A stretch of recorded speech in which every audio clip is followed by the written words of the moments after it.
on tonight's Gwinnett Prep Rally. Old rivals squared off for the first time since 2005 as the new-look defense of Central Gwinnett tried to slow down the high-flying Collins Hill Eagles in an early-season road test. Grayson put its national title hopes on the line as they welcomed top-ranked Miami Central to Britt Moody Field and showed them what Gwinnett football is all about. Shiloh has a new head ball coach, and the Generals made Troy Hobbs' debut a memorable one as they took care of business on the road at Meadowcreek. Plus, we recap all the other pigskin action from this past weekend and recognize standout individual performances, and it all kicks off on GPR right now. For 20 years, there's only been one home for high school sports, Gwinnett Prep Rally.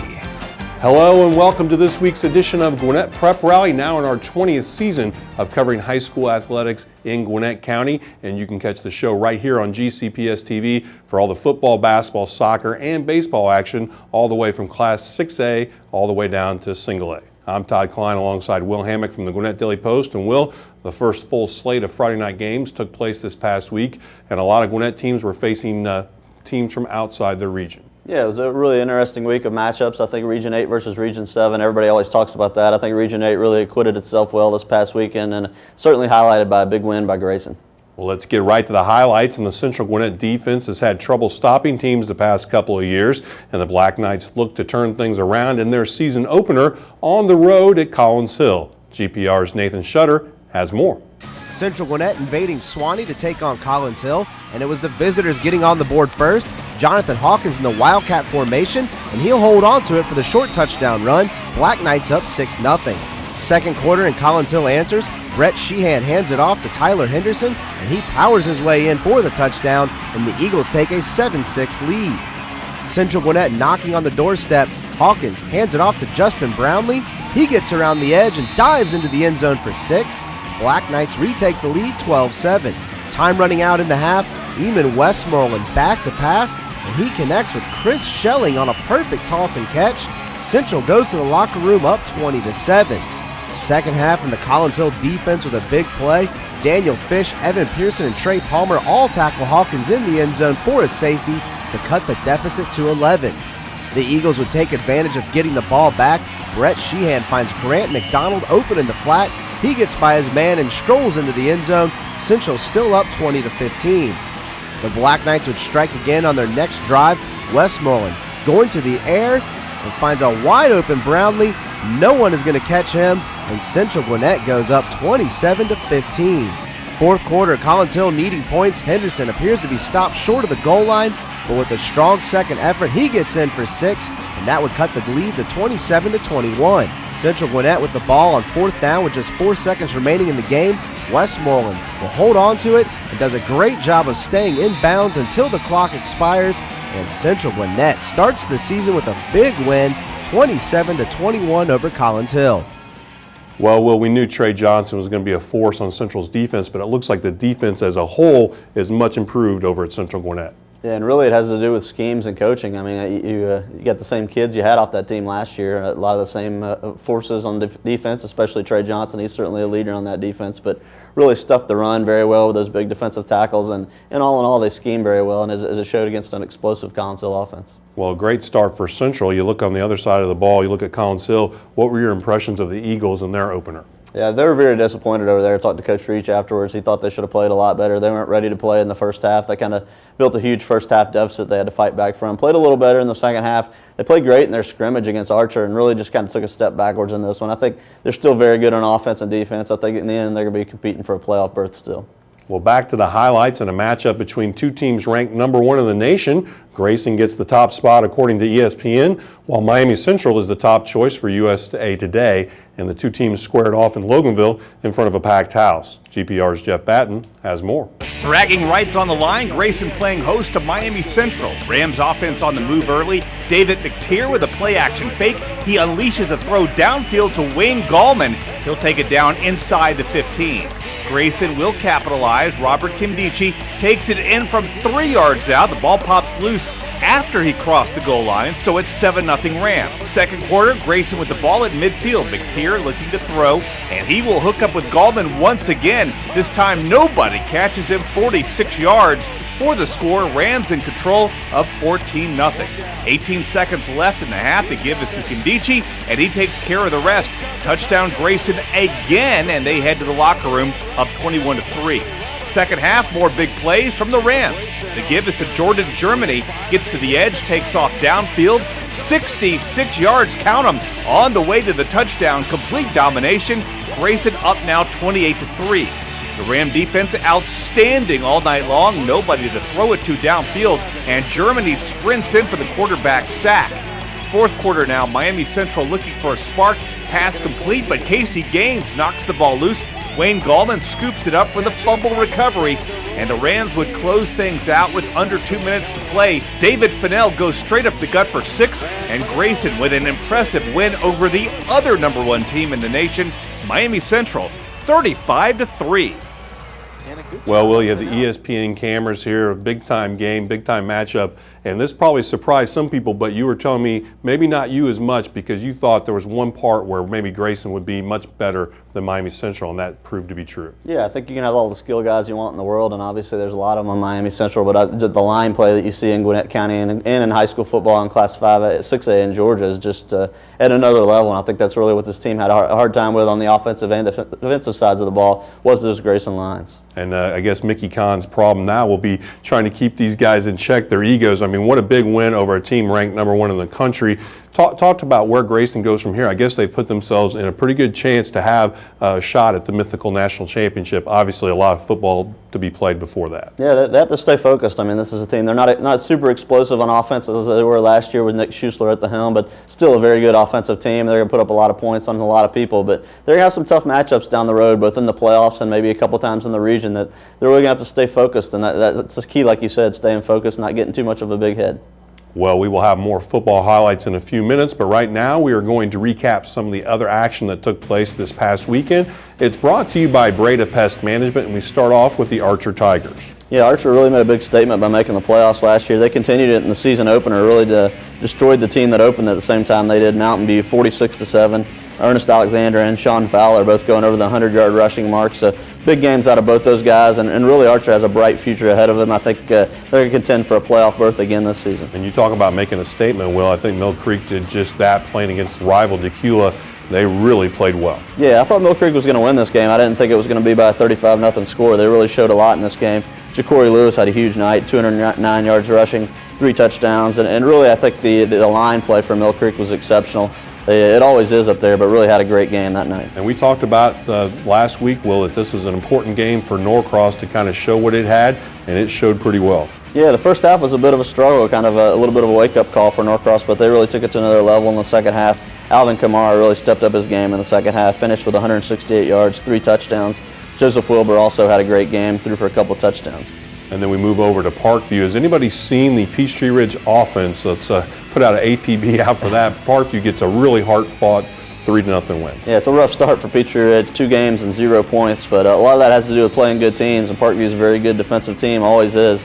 But I think Parkview could have won this game by a lot more, turned the ball over a bunch. If they didn't have those, I think you're seeing a much more lopsided score. And then we go over to Duluth. Nice start for Duluth. Burtmore hung in there very tough, made it tough for the Wildcats, but the Wildcats opened the season with a win. Yeah, I think Burtmore really made a statement in this one. I mean, Burtmore played very well against the team. I think Duluth was probably the favorite in that game, but Burtmore had them on the ropes for most of the game. But give Duluth credit. They made the plays down the stretch they needed to win the ball game. Could have rolled over and let that be a road loss, but Duluth really stepped it up there at the end. I want to go back, Will, and talk a little bit about that Meadowcreek game. First of all, it was a nice thing that they named the field in honor of Principal Jim Markham, who's retiring after this year. So it was a nice night for him, but it was a really nice night for Shannon Jarvis to watch this team that maybe some people had some doubts about because of injuries come out and just play like gangbusters. Yeah, that was the thing. They had some question marks because of those injuries there in the preseason. It really kind of hit a couple of injuries that really hurt them bad, but really they stepped up and delivered, and you want to do that in a rivalry game. This has become a very competitive matchup with Decula. It's always one of the bigger crowds here in Gwinnett County in the year, and it's fun for these kids to play in front of it. So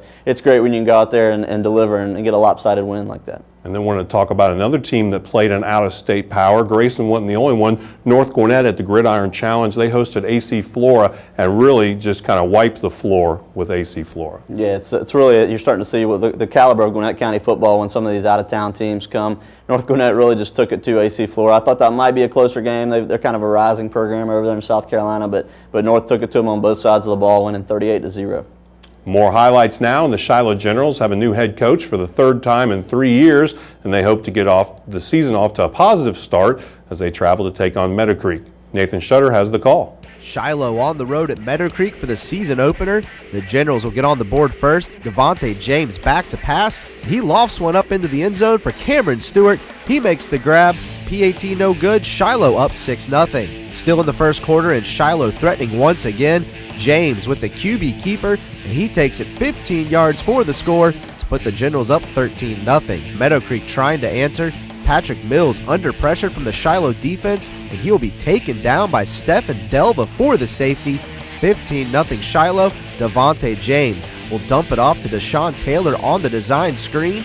He picks up some great blocks and busts it open down the field. 54 yards on the touchdown. 22-0 Shiloh. The Mustangs will get on the board during their next possession. Patrick Mills looking downfield, and he finds a streaking Cortez Towles for the touchdown.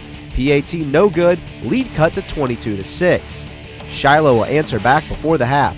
James with a perfect pass to Paul Martin for the 32-yard score. Generals in command up 29-6 at the break. They would add to it in the second half. Will Larimore now under center, and he plunges into the end zone for 6, and Shiloh starts the season 1-0 with a 36-6 win over Meadowcreek. Well, Shiloh needed a shot in the arm. They got it with this opener, Will. They got a new coach. I think he's brought a lot of kind of good vibes over to Shiloh, and that carried over in this game. Really nice start for the Generals. Yeah, it was a great start for the Generals. I think they're excited about football over there again. They got a lot of kids out, and a lot of kids are excited to play for Coach Hobbs. I've said it time and time again. He's not only a great football coach, but he's a younger guy that can relate to these kids and really get them energized to play football. And I think he saw it, a lot of energy and a lot of effort in that opener. And on the flip side, Meadowcreek continues to struggle. Where do the Mustangs go from here, and is there light at the end of the tunnel? I'm not sure there is light. I mean, Coach Grimmage is a great guy, one of the better guys you'll meet. He doesn't have a whole lot of help, doesn't have a whole lot of coaches over there that can help him out. His kids are transferring in and out all the time. I think the answer for that program is to play a non-region schedule. I mean, I don't know how many years we can keep them playing the 6A football against these big teams in Gwinnett. I mean, they really need to be playing AA teams, some DeKalb schools, and some non-region matchups to give these kids a chance to win a ball game. A lot more football action to get to as we recap the rest of the teams from around the county, and we begin with the Buford Wolves. This was a good win for Buford. I mean, this is not the senior-laden dominant Buford team that we've seen in the past, but still a very good Buford team. They're going to have to fight a lot harder to win games, and they certainly did against a very good Elbert County team. A defensive battle. I thought the defense did a great job, and Travius Wilson had a big touchdown run in this one. Really, offense was tough to come by for both sides on this one, but give credit to Buford. I mean, they still know how to win football games, and they proved it. Well, we move over to GAC, where the Tim Hardy era got off on the right foot as GAC got a nice win over Savannah. Yeah, GAC's already 2-0. Great start for Coach Hardy and over there at GAC. He's got learning a lot of new things. A lot of things are done differently over there, but he's a guy that can. He knows what he's doing. I think he's got the right personality for that job, and certainly X's and O's wise, those guys are doing a great job too. And we talk about Lanier. They're playing in a different division this year than the big Gwinnett schools. They got off to a rough start playing Appalachia. Yeah, so you got to figure this Appalachia's a very good team. There's a team that they've been in the state playoffs before, made some state playoff runs before, and it's an established program. So for Lanier to play early in their career against a team like that and really compete and have a chance to win the game, that showed a lot. And then finally, kind of a low-scoring affair, and Wesleyan comes out on the wrong end of this 10-9 score. Yeah, it was a rough battle for Wesleyan. They really had this game under control, played great on the defensive side of the ball, and led until the end and gave up 10 fourth-quarter points there to let it slip away, but really had this game in hand, so it was a tough one to take because they let it slip away late, but had some bright spots, and certainly the defense was one of it. I want to go back, Will, and talk to you a little bit about Buford. I think the problem when you're at Buford, you're not only playing the opponent, but these kind of outlandish expectations that both the fans and the media have for this team, maybe to win every game by 5 or 6 touchdowns. How is that going to play out this year? I think Buford's going to be a strong program, but maybe not to the level that they maybe have expected in other years. Yeah, I think Buford is going to be a lot of more tooth and nail games like this. I mean, they really had to battle to beat this team. They got a lot of young guys filling in holes in the lineup, guys that maybe hadn't contributed before because they were so loaded with that senior class last year. But still a lot of talent up there and still a great place to play football. So I think, like you said, there's going to be a lot of intimidation factor still when Buford steps on the field. And then I'm really interested in GAC. I know you're a big fan of Tim Hardy, a great guy. He's got this charismatic personality. He comes over to GAC, and it looks like he's got them playing some very good football to start this season. Yeah, the numbers aren't very high still over there at GAC, but he's got some talent, and like we said, they got a great coaching staff over there. There's going to be some high hopes. I think really the main thing for GAC, they lost Buford out of that region. So with Buford out, it kind of opens up the region championship race for several teams, and GAC is one of them. Time now for Will's World. We put 60 seconds on the clock. We get in the mind of our very own Will Hammock, and it's brought to you by Next Star Communications. And Will, what do you have for us this week? Here we got the college edition of Gwinnett Grads. Got a chance to talk to Deion DeBose from Georgia Southern last year. He's a former Norcross standout. He hurt his knee back in 2010, and he tore it up so bad they thought it might be career-ending. He missed the entire 2011 season, but he returned to make 4 solo tackles this past weekend in the Georgia Southern's opener. He's the leader of that defense, and it's great for Georgia Southern and great for him to be back on the football field. And going over to a little bit about Wesleyan, Merritt Hall has kind of emerged as a starting fullback over there at the University of Georgia. I know a walk-on. Not many people expected a whole lot of things out of him coming out of a walk-on. He had some smaller offers, but thought he could play at a higher level, and certainly he's proven it over at University of Georgia, taking over that #1 fullback role for the Bulldogs. And I went down to the Dome this past weekend, got to see Auburn play, and CJ Uzama from North. He's an excellent football player, talented guy. We saw him as a quarterback in high school, a little bit as a receiver in high school. The thing to me that I've noticed is how much bigger he's got. He's pushing 250 pounds right now. He's listed as co-number 2 tight end. He plays on all the special teams, and I think as the season goes on, he'll be more of a factor in the passing game, but really a guy who's changed so much physically from his high school stature. Well, I want to go back and talk about Merritt Hall a little bit. We get everybody gets caught up in the blue chippers, the 5 stars, the type of guys that are can't-miss prospects. Really neat to see a kid that shows you that if you put in hard work and kind of things work out well for you, that you don't have to necessarily be the highest of the recruits to find your spot in a program. Yeah, he's ahead of some scholarship guys. I mean, he's a guy that's really showed a lot. It's a good time to be at Georgia because they're so low on numbers, and really you can reward guys like this with scholarships. I think another guy that's also in that boat, Connor Norman, that used to play at Peachtree Ridge, he's making some great plays in the secondary, and he's a guy that also went to Georgia as a walk-on and really has moved his way up. Time now to focus on standout performances, so let's move on to this week's Building Blocks, presented by Britt's Home Furnishing. And first up, Eman Westmoreland from Central Gwinnett. And another great game for Eman. I think he really showed a lot more power in the running game. I think that's going to be a bigger part of his offense this year. He can run the ball really well. He runs the ball hard and strong. Still threw for 211 yards, but the thing that really impressed me is how much better his running's gotten. He's really confident when he runs the ball, and I think that's going to make him a big-time dual threat this season. Probably going to put up some more huge numbers as he has the past couple of seasons. And we talked about that nice start for Shiloh. A lot of that has to do with Devante James. He had a really nice game against Meadowcreek. Yeah, Coach Hobbs is really going to want an excellent quarterback to run it, and I think he's got it there in Devante James. He's 11 of 17 passing, 173 yards, 4 touchdowns. He's really going to be the focal point of that offense. He can do a lot of things throwing the ball, but much like Eman, he can also get it done with his legs if he needs to and run the ball.